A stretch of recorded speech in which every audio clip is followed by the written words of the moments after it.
Well, good morning.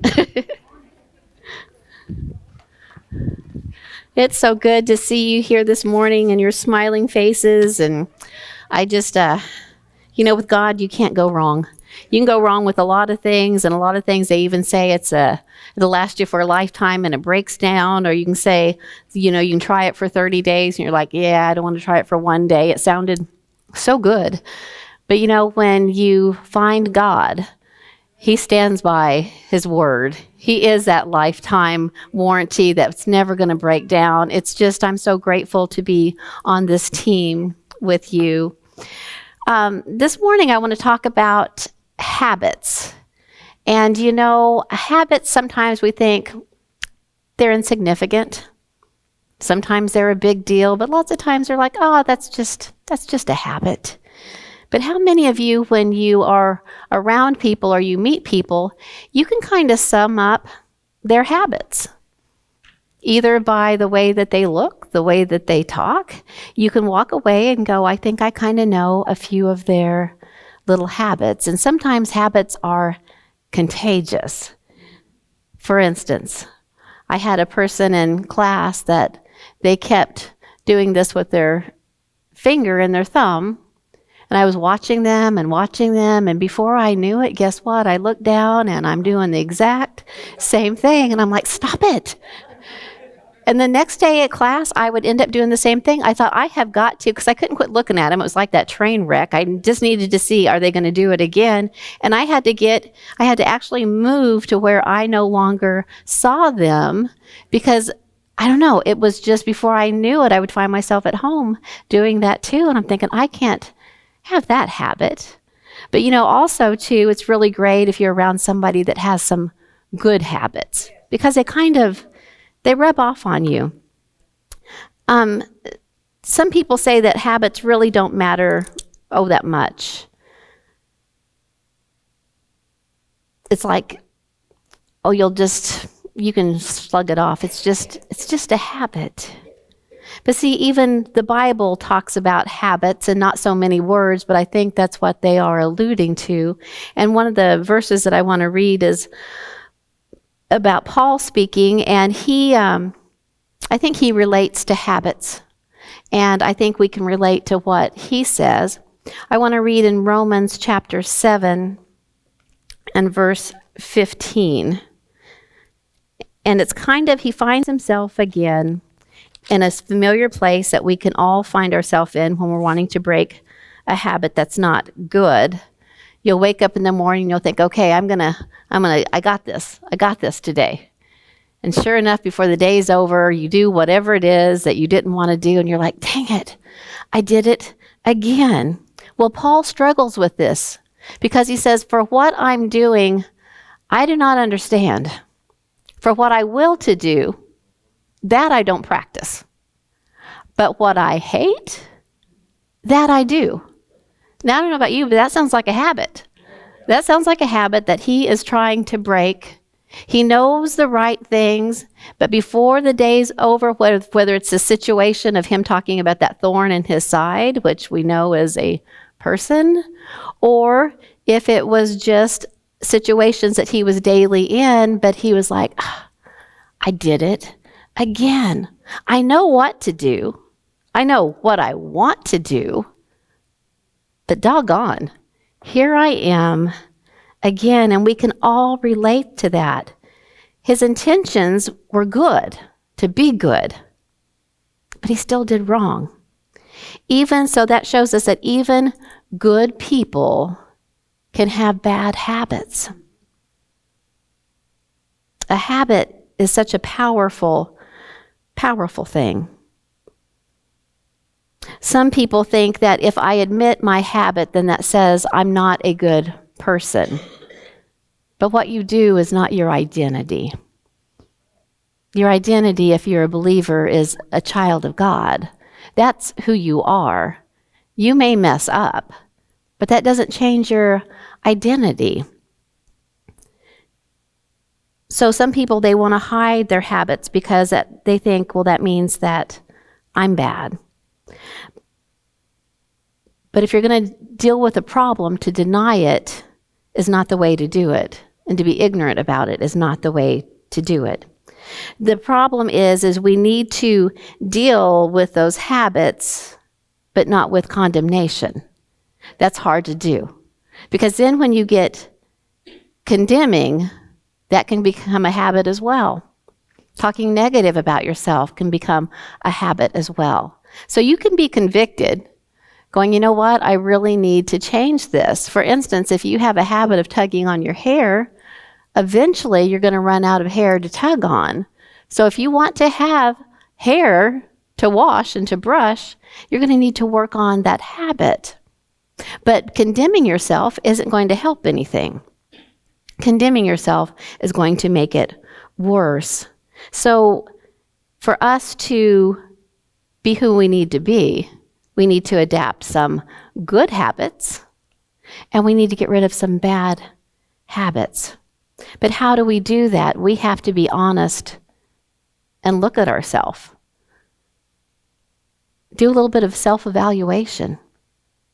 You might know automatically, oh yeah, this is a habit that I do. And that's good to label it. That's good that you see it, because if you don't see something, you can't correct it. But then you have to ask yourself, but why? Why do I have that habit? What triggers that habit? Is it a certain person that you hang around with? And you have maybe told yourself, I'm going to talk nice all day long about everybody. But you get around that one person that just rips everybody, and before you know it, not only are you nodding your head and smiling, but you're just throwing your 2 cents in as well too. And you think, why do I have this horrible habit? Well, look at what your triggers are. What triggers that habit? And that's how you can start to change it, is if you figure out what it is that is keeping me from doing good. What is it that caused this in me? And that's hard to do, because sometimes you have to go way back to childhood. And you're like, man, I didn't even know that's where that started. But here's what's great about, if you're an adult, going back to the things of your childhood time, especially those difficult situations. When you are a child and you don't have the emotional maturity to understand what's going on in your little world, and sometimes you are poorly treated, misabused, abused, you think, what did I do? What should I have been better? What was it that I did? And so you get stuck then in that routine or that pattern of thinking, well, abuse is normal. That's just how it is. And then you grow up and it's the same thing. Well, see, that habit, that way of thinking was established way back in childhood. So while it's hard to go back to childhood, because I don't know about you, but you can recall some memories of childhood, and it's just like you were right there. You have the same feelings all over again. You can be a grown adult, 50 years of age. And if the person that hurt or abused you is still alive, they can, just by their presence or a conversation, take you right back to that child again. And it's confusing, because you're a grown adult with grown adult experiences and responsibilities, and all of a sudden, you're this little 5-year-old child all over again. Well, if you take time to look at your situation now through adult eyes, go back and revisit that. But now you have adult experiences. You've experienced adult problems. You know the pressures of being an adult. And when you look at it through adults' eyes, you realize, oh, you know what? That wasn't me at all. They were stressed. They didn't know where the next dollar was coming from. They had just found out that their spouse had been cheating on them, and they were angry, but I was the one that they took it out on. So see, if you go back to those feelings, those emotions, as an adult with God on your side, healing will take place. And all of a sudden, those bad habits that you ran to escape, those feelings that would come up, those memories, that habit doesn't have a hold any longer. So why do we do what we do? We have good habits and we have bad habits. But before we can change our habits, we have to realize what got us there. We often forget that we have the power through Jesus to heal, to take those bad habits and replace with good habits. But you have to make an effort. You can't sit at home and eat your favorite cookies and your Cheetos and top it off with a bowl of ice cream and then cry because God hasn't helped you lose weight. You have to help him and form a good habit where it used to be a bad habit. So many people say, well, I sit down to watch TV and before I know it, I've eaten the whole bag of chips. That's your trigger then, watching TV. So maybe rather than watching TV, go outside in the yard, take a walk.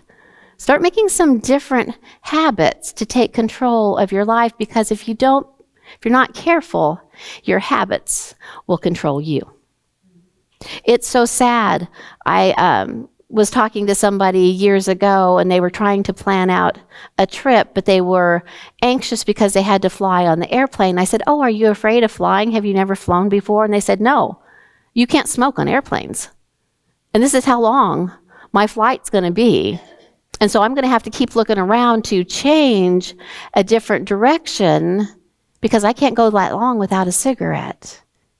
And it saddened me because I thought, that little thing between your fingers is controlling your life. It's controlling how long you can go and how long you can be at a certain place before you have to go and take over your habit again. So whatever becomes a habit truly will start to control you. See, God can set you free from your sin or your habit, but if you keep putting yourself in the same environment, the same situation, before you know it, you're going to be back where you were before.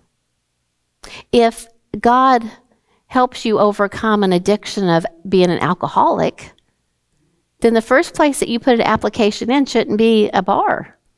Common sense. Because before you know it, that habit's going to start creeping in again, because see, the habit's subtle. You're not automatically addicted or have a certain lifestyle after the first time, but that opens up the door. So if you're delivered from a habit, don't keep hanging around the same environment that got you into that habit. Pick a new environment. Start a new habit. But you have to identify what your triggers are, because Peter in the Bible writes that you're a slave to whatever controls you. Now that makes me mad, because see, I want to be a very independent person, and that's hard even when you're a Christian, because man, sometimes you drag your feet. You're like, but God, I want to do this over here, and I don't want to do that. But you're going to have to pick your master, because there's only two. And whatever controls you, that's who you're a slave to. I don't want to be a slave to a bad habit, because a bad habit is going to destroy me. If I'm going to serve a habit, it's going to be a habit that's going to help me live a better, productive life. So whatever habits you have, until you take control through Jesus over them, that's who your master is. The reason that they're so powerful is because they're subtle and they creep in slowly.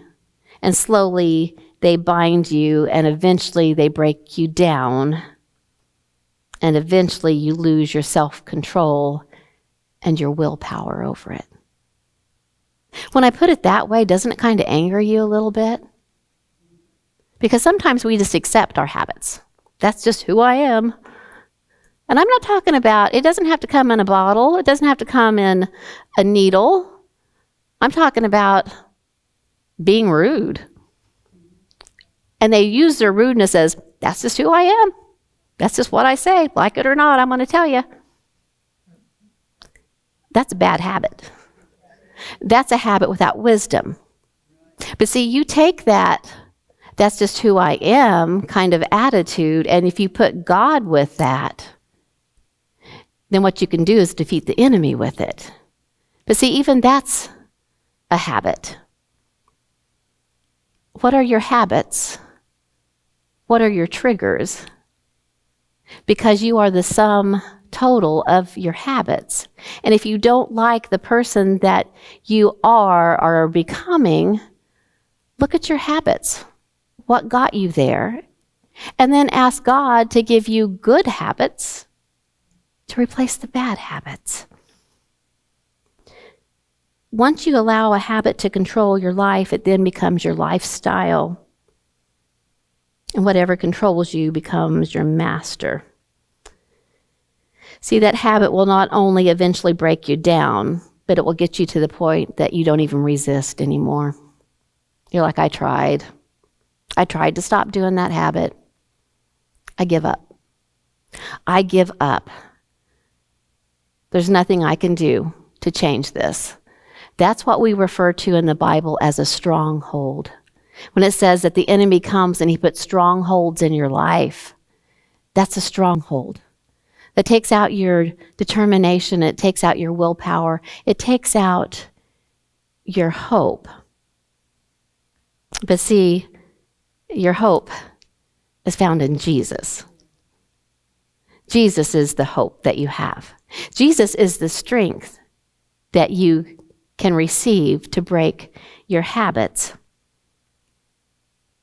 But first we have to self-reflect. We have to look at our habits and the why. What caused those habits and what triggers those habits? Because then they reveal an important thing about your life. You want to change where you're going and how you perceive yourself. Change your habits. Change your habits. They reflect your thoughts. It also reflects your priority. Ooh, that's hard, isn't it? Because see, where you place your heart is your priority. Our priority as believers should be placing our heart in God, because He's our hope. He's our helper. He's our protector. He's the one that loves us. He's the one that wants good for our life. But where do you put your priority? Is your priority that one more time? Is your priority to get to that certain place because that's where you partake of your habit? Where do you place your heart? What's controlling you? Because see, some people are controlled by their work. We know them as workaholics. Things are out of balance. So it's okay for you to label yourself, oh, I am a workaholic, but then you have to ask yourself, why? Why are you a workaholic? If you get to the why, then that's what you ask Jesus to heal, is the why. What drives you to constantly work? You say, well, I like it. Okay. But why do you like that more than quality time? Why do you like work more than family time? Why do you like work more than relaxing? Well, because when I relax, then the thoughts come. Oh, now we're getting to the trigger. So it's not really about the work per se.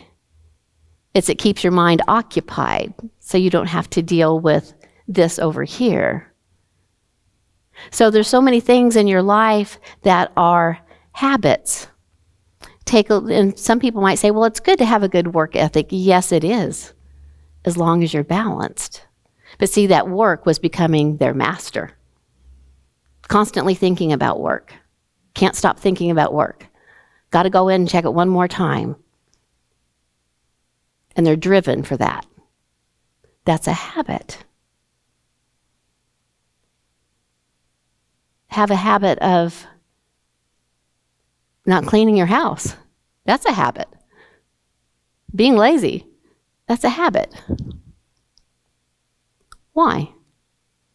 Well, I don't want to get up and do it. Okay, I get that.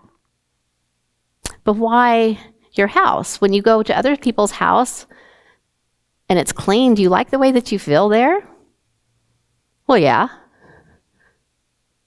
Why don't you clean your house? And if you go all the way back, maybe it's because it seems normal because that's how you were raised. Why was it that way? Sometimes you have to trace it back. And if you look at the person that has a very dirty house and is comfortable in that, they usually look kind of unkept as well. You know what the bottom reason of most of that is? They don't respect themselves. They don't respect themselves, therefore they do not respect their environment. So when you start doing that, it's kind of cool. It's kind of like solving this, this detective kind of situation of what is the why behind my habit. Even the little habit that I almost got of this is because I wasn't paying attention to what I was supposed to be paying attention to. I was distracted. And sometimes in life, that's okay, but other times distraction can take your life out. If you decide that you're going to text and maybe put your makeup on as you drive, guess what? Eventually, that habit of doing that is going to cause either you or somebody else harm. So habits are a big deal. Some people are controlled by gossip. They just can't wait till they see their friend to tell them the last thing that they had heard about so-and-so. They thrive on it. Some people are addicted to approval. They have to have everybody's approval. It drives them. They can't sleep at night if somebody thinks that what they're doing is not what they should do. And it's hard because then if you get different opinions from different people, who do you decide to please? That's a habit. Where does that habit come from? Maybe low self-esteem, insecurity. That's where you start. That's where you ask God to help you. Some people are slaves to what they see, what they hear, or what they do. See, your habits are things that control you and they can lead you into dark places, but godly habits will lead you to freedom. So you might say, well, I don't have that habit anymore, but I just hang around the people that do. Well, that habit's eventually going to come into your life one way or the other. Some people have a habit of enabling other people. That's dangerous. You might say, well, I don't do it. I don't do that anymore. But are you providing a situation for others around you to still continue to do it? When you stand before God and God does the judgings of why,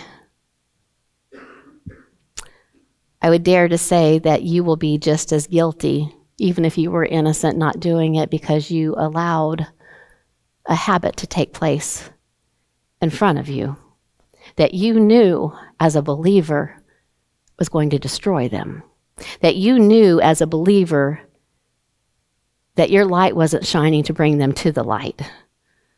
In fact, you had put a basket over the light and sat with them in darkness. So our habits matter. But the habits around the people that you hang around with matter as well. You can't hang around a thief and then get mad because they stole your car.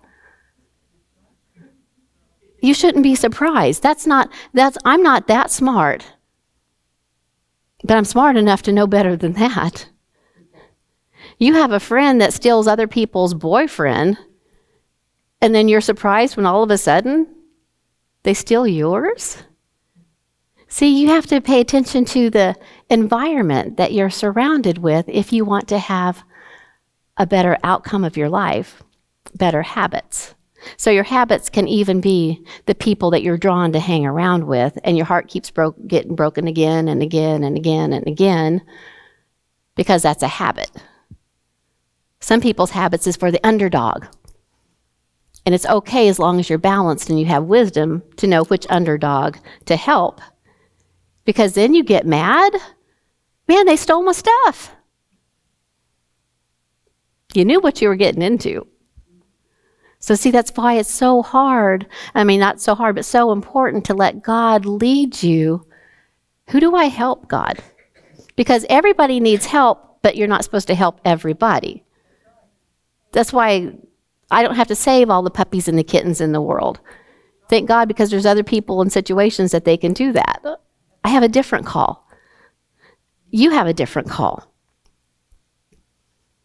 So now what we need to do then is we need to replace those bad habits, identify them, identify your triggers, and place them with good habits. Psalms 139 is a great prayer to read. The two verses that I want to read is 139, chapter, verse 23 and 24. This should be our prayer. Search me, O God, and know my heart. Because see, sometimes you can honestly say, I don't know what's wrong. I really don't know why I behave this way. I really don't know why this upsets me. I don't know. I can't put my finger on it. I don't know where it comes from. I don't know what's wrong. So that's when you say, God, search me. He's the one that will show you, but here's what's great. He'll show you with grace and mercy and loving kindness and not even judgment. He'll say, here's what's going on. And here's how we can change this. Here's what we can do about it. Search me, O God, and know my heart. Try me and know my anxieties. Know what causes me worry, insecurity, self-doubt. Where did those things come from, God? God says, I'm going to show you.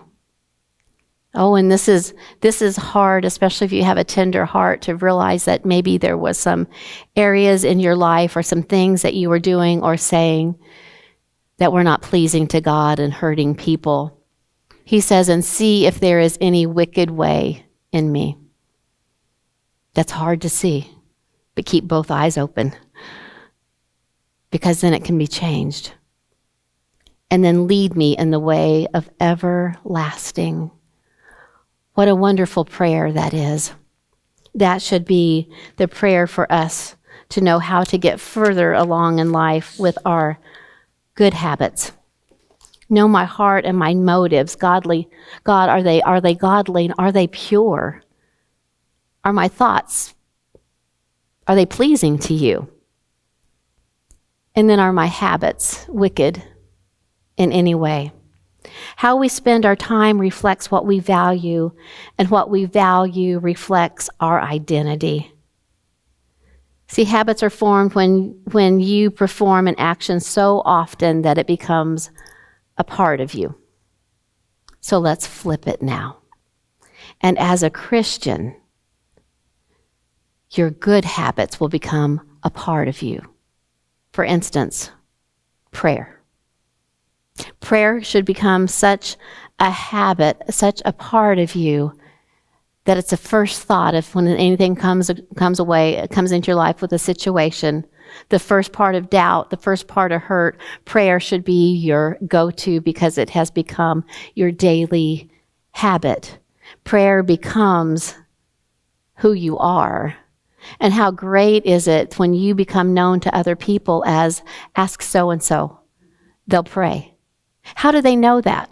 How do they know that you're a prayer warrior? It's because of your lifestyle. It's because of the things they hear you say. It's because of the actions that they see you do. They know, oh, that person prays.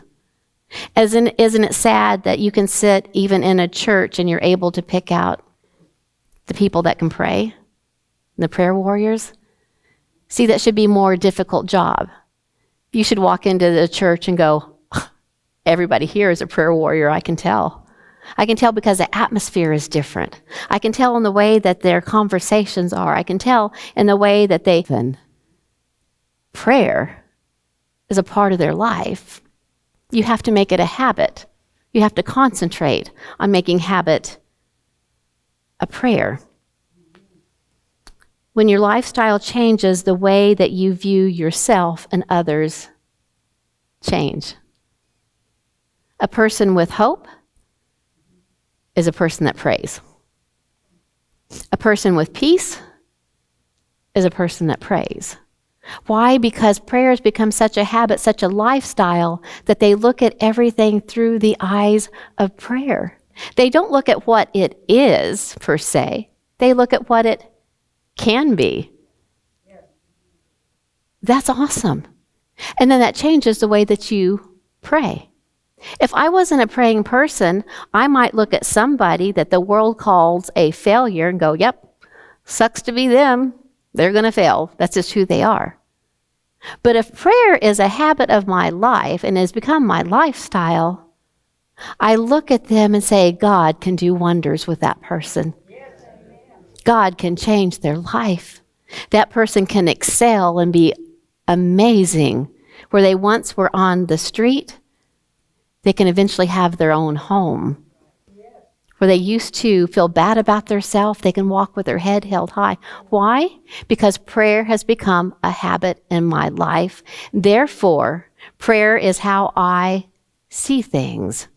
So a good person should replace their bad habits of self-doubt, judgment, criticism with prayer. Prayer will change you as you pray to have other things changed. The other thing that should become a habit is the Bible. That is one of the most valuable resources that you could ever possess in your life, is the Bible. And it's hard. You have to put some work into it because people, if you just read it for face value, it can be confusing. The language is a little hard to understand. But the more you spend time with it, the more it makes sense. How many of you, when you were learning to write your name, at the first letter that was so difficult, went, that's it, I'm done. I can't. But you kept at it because you knew that that was an important part of your life, learning how to write. The Bible is the same way. It's an important part of your life. And for you to succeed as a believer, it's your foundation. It's God's word. It's God having a personal conversation with you. And if you read it, the Bible, through eyes of love, the way that God saw things, even when he destroys a village, you'll think, it took so long for him to get there, but God is a just God and mercy had to take place for the people that they were destroying. And in the Bible, what gives me hope is sometimes he would say that I will destroy the body to save the soul. Because see, when Jesus came and he died on the cross and he rose again, all those people that had passed away before that didn't know Christ, they had a chance. So God even saw the whole picture. He even saw, I may have to take out this person so they don't destroy other people, but I'm after their soul. So even that changes with the way that you look at it. But the Bible should become one of your daily habits. It's God's gift to us. It's the roadmap to life, and it shows you the true reflection of what we should be. This is truly your mirror. It shows where we should aspire to be and where we need to improve. If you look through the Bible, it will tell you what kind of habits to have. The habit of being thankful for what you have, to count your blessings, to set your mind on the things above, and that will make your soul happy. See, our habits will transform our lives, whether they're good habits or bad habits. The best answer, choose good. Choose the good answers. It's not easy, but it's worth it because you got to choose your master. Let God help you root out the bad habits. Replace those with ones that draw him closer to you. So in a nutshell, if you change your habits, you change your life. God bless you. For the longest time, when I encounter someone who is less than lovely, someone who has hurt themselves with habits, someone who is angry, I always ask myself, and it helps me, and so I'm going to tell you this, and maybe it will help you in your walk with life, as I ask to myself, what did they go through? What broke them? I had a dear lady come to me on Sunday, and she's having a problem forgiving somebody. And she says, I try, and I know that I should forgive, but I don't know how to forgive. And she says, and I pray, God bless them. And I said, that's good that you do that, but that can be a shallow prayer. That's easy to pray. I said, but the way that they behaved is not who God intended them to be. So what got them to that situation? What broke that person? I said, so if you start to get onto your knees and you pray for that person of God, heal their brokenness. I said, because a lot of our brokenness goes back to childhood. So you might in your prayer say, God, what broke that little girl? Because when she was born, she knew nothing but innocence. And she was pure. And no baby is born with the idea of when I grow up, I want to destroy lives. I want to hang out in jail. That's where I want to spend my adulthood life. No child thinks that until they get broken. Something breaks inside of them. So I hope it will help you on your walk, your journey with God in the area of forgiveness. If you don't just look at what they did, but look at what got them to that place. And you never know, yours might be the prayer that is their breakthrough, that heals them. If somebody's grouchy all the time, don't just think, oh, they're a big old grouch. Think, man, what zapped their joy? What happened to them to make them that way? So as you pray for other people, I would ask that you take time to pray for yourself with that same goal in mind. God, what broke me? And if you know what broke you, then pray for that brokenness, and even pray for the person that broke you, because I guarantee something broke them. Broken people break other people. And if we can do that, that will be life-changing in your life. You'll have joy where you didn't have joy. You'll have peace where you didn't have peace. Would you stand with me for closing, please? Dear Heavenly Father, as we are going about our daily prayers, our thing that we did for this month, one of the things that was for today was to heal our world. And Lord, I do want you to heal our world, but I'm asking this morning that you start with each and every one of us individually, because we help make up the world. And if we can get healed, that healing will go out to other places. Lord, in our lifetime, there's been so many hurts and betrayals, and I know that because they come and you've allowed, that you will work those into areas of strength and wisdom for us, that you will bring good out of what the enemy meant for evil. So, Lord, I ask that you help us as we go on this journey to look at not only our habits and what they are, but what caused us to develop those habits. Help us to lean towards the good habits. Let that be our goal. We know what it is that you want us to do. Help us to make that a daily habit to achieve that goal. Lord, those that are struggling with their habits and their destructive habits, whether it's a way that they talk to themselves and it's been like that forever because that's how they were taught to. Help them to replace that with words that you say about them. Don't let the world label them negatively, because you have a label of love put upon us. Strengthen each and every one that's here. Help them with their hurts. Help them with their habits.